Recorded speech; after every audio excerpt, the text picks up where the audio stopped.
I want to speak to young gay men, 30 years downwards. Yeah, young. So that I'm gonna be comfortable to call you Batabam. But really, it's this young J abangan 30 years downwards. Listen to me, my boys, very carefully. It's very difficult to cure the STI anally. Because remember, to the anus kunama folds. The anus is an elastic angit. So uma ngabuya toilet uvula iyavuleka then iyagoqana. It's got folds. And kulawa folds lawo, remember, infection it gets entertained kwi area warm. And back there's E. coli.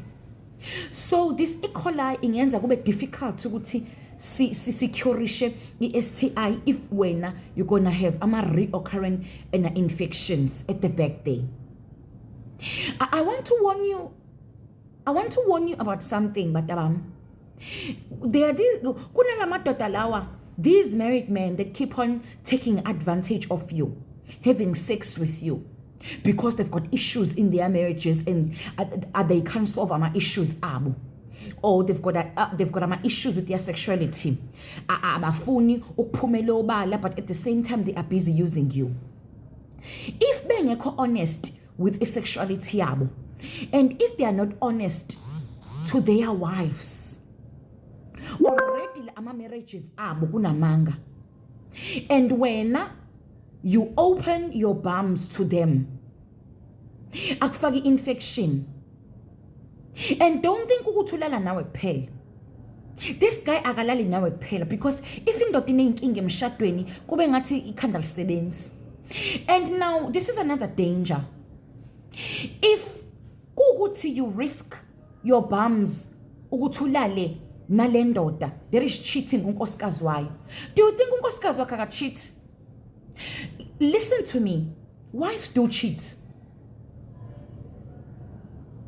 Wives do cheat. So imagine the wife is cheating. You do not know with how many people, but the wife is cheating. Law or cheater, no wife, asazulala nabangaki.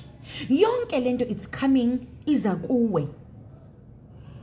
Wena that osetshenziswayo for ucansi. Don't be careless ukuthi ube careless ngempilo yakho and uyinikele to this man ebhizi engazazi noma he is straight or he is gay kodwa using you. Because you're going to have a syphilis. You're going to have a cancer of the anus. And you don't even do a pap smear of the anus. I'm begging you, be careful of your lives. Go and check his status. I spoke to you to the previous video. Ngathi gay people are more exposed with HIV due to ukuthi i-anus iyashesha. Like number one, itambile, and number two, ukulimala, bruises and whatsoever. It's easy. Then it enters HIV again. So I just want you to warn you. I'm warning you. Stop being used by these married men. Stop being a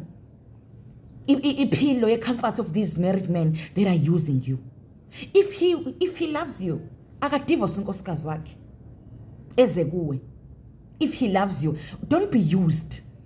You don't want to be caught up with confusion of a person that does not know his sexuality yakhe, confused in sexuality, confused unkosikazi wakhe uqambela unkosikazi wakhe amanga. Please don't. It's very difficult to treat the STI yasenqe batabam. It's very difficult because of the area. So love yourself enough. Love yourself enough.